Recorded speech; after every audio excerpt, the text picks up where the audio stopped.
Sa isang ospital na puno ng iyak at katahimikan, may isang ibon na umaawit araw-araw para sa isang pusong tumigil ng makinig sa mundo. Sa ikalimang palapag ng isang lumang ospital, may isang kwarto na bihirang-bihira mong marinig ang anumang tunog, walang tawa, walang usapan, walang kahit na anong ingay. Tanging ang mahinang pag-ikot ng bentilador at ang halos hindi marinig na pagpatak ng dextrose. Sa loob ng kwartong iyon, naroon si Lina. Isang ina, isang babaeng minsang puno ng kwento, pangarap, at nakakahawang halakhak. Ngayon siya ay tahimik na parang isang pader. Ilang buwan na ang nakalipas mula nang mawala ang kanyang kaisa-isang anak. At mula noon, tila may isang bahagi ng kanyang sarili ang tuluyang namatay. Hindi siya sumigaw sa sakit. Hindi siya nagwala sa galit. Hindi rin siya humingi ng tulong o awa. Tumigil lang siya. Tumigil siyang magsalita. Tumigil siyang gumalaw at tumigil siyang maramdaman ang anumang bagay. Para bang pinili niyang isara ang lahat ng pinto at bintana ng kanyang kaluluwa. Sabi ng mga doktor, stable ang katawan niya. Nakakakain siya kapag sinusubuan, nakakatulog kapag binibigyan ng gamot. Pero sa likod ng mga teknikal na salitang iyon, alam ng lahat na may mas malalim na sugat, isang sugat na hindi kayang tahiin ng kahit anong gamot o operasyon. Araw-araw, ang routine ay pare-pareho. Sa umaga, bubuksan ng nurse ang kurtina. Papasok ang liwanag, papasok ang hangin, at mananatili ang katahimikan. Si Lina ay nakatingin lang sa kisame. Ang mga mata niya ay blanko, parang salamin na walang sinasalamin. Hanggang isang araw may nagbago. Sa pagbukas ng kurtina, isang munting maya ang dumapo sa pasamano ng bintana. Kayumanggi ang balahibo nito, may bahid ng alikabok, hindi kakaiba. Isa lang itong pangkaraniwang ibon na makikita mo kahit saan. Pero nang ito'y umawit, may kakaibang nangyari.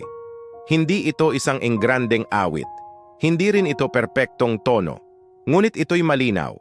Malinaw na parang may hinahanap, parang may tinatawag.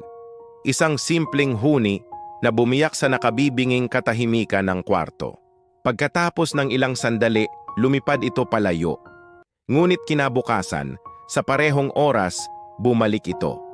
At sa susunod na araw, naroon na naman ito, nakadapo sa parehong lugar, umaawit ng parehong awitin. Hindi ito nagbago, umuulan man ng malakas, naroon pa rin ito, ang mga patak ng ulan ay dumudulas sa kanyang mga balahibo habang patuloy siyang umaawit. Mainit man ang sikat ng araw, naroon pa rin siya, hindi alintana ang init. At kapag tahimik na ang buong palapag, kapag ang lahat ay natutulog na, mas lalong lumilinaw ang kanyang awit. Para bang ang kwartong yun lang ang mundo niya, para bang may iisa lang siyang tagapakinig. Hindi gumalaw si Lina, hindi rin siya lumingon sa bintana. Ang kanyang mga mata ay nanatiling nakatitig sa kisame. Ngunit sa kauna-unahang pagkakataon sa napakahabang panahon, may isang tunog na nakapasok sa kanyang isinarang mundo. Hindi ito ingay ng ospital. Hindi ito boses ng tao. Ito ay isang awit na tila para lang sa kanya. Lumipas ang mga linggo, at ang ibon ay naging bahagi na ng araw-araw na eksena sa kwarto ni Lina. Napansin ito ng mga nurse na nag-aalaga sa kanya. Napansin din ito ng mga doktor na bumibisita. Araw-araw talaga yung ibon, ano? Sabi ng isang nurse sa kasama niya. Oo nga, parang may hinihintay. Parang si Ma'am Lina lang ang pakay niya. Naging usap-usapan ito sa palapag, isang maliit na himala sa gitna ng kanilang abalang mundo. Isang umaga habang taimtim na umaawit ang ibon, may isang bagay na gumalaw. Ang mga labi ni Lina. Mahina.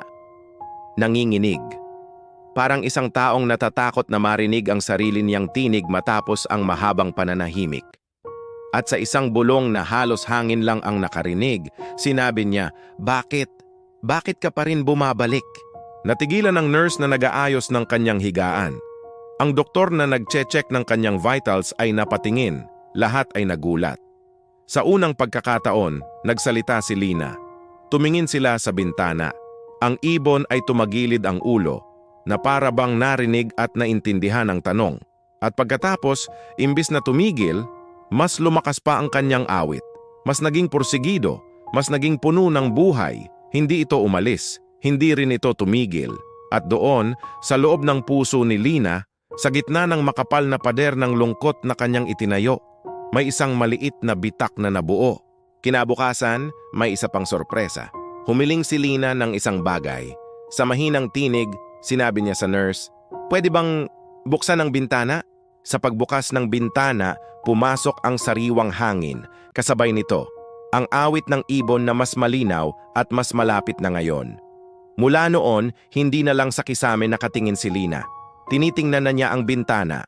Pagkatapos, ang asul na langit sa labas. Minsan kinakausap niya ang ibon. "Hindi ka ba napapagod?" Tanong niya isang araw. "Hindi ka ba natatakot na mahulog?" Tanong niya sa isa pang pagkakataon. At sa tuwing sasagot ang ibon sa pamamagitan ng kanyang awit, parang may sumasagot din sa kanya sa loob. Isang boses na nagsasabing, "Hindi ako mapapagod para sa'yo."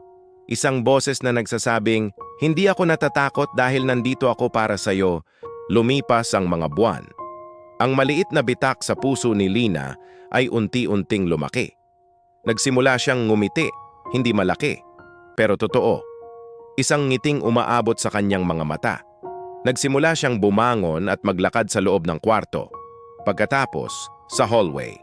Hanggang sa isang araw, sa tulong ng mga doktor at nurse na tuwang-tuwa sa kanyang paggaling, lumabas siya ng ospital.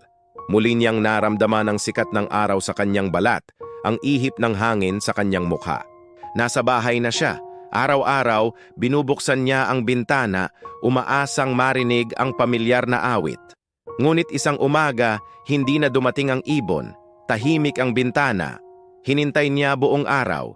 Kinabukasan, naghintay ulit siya. Wala.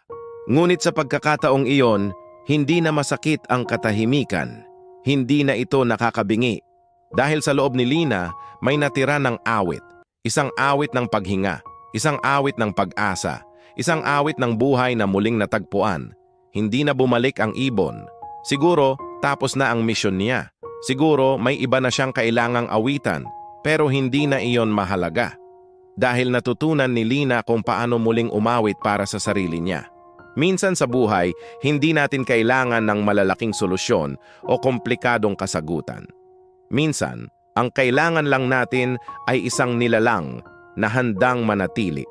Isang kaibigan, isang alaga, o kahit isang munting ibon na magpapaalala sa atin na may dahilan pa para makinig, may dahilan pa para magpatuloy hanggang sa handa na tayong mabuhay muli. Salamat sa panunood. Kung may pinagdadaanan ka, tandaan mo na hindi ka nag-iisa. May mga taong handang makinig,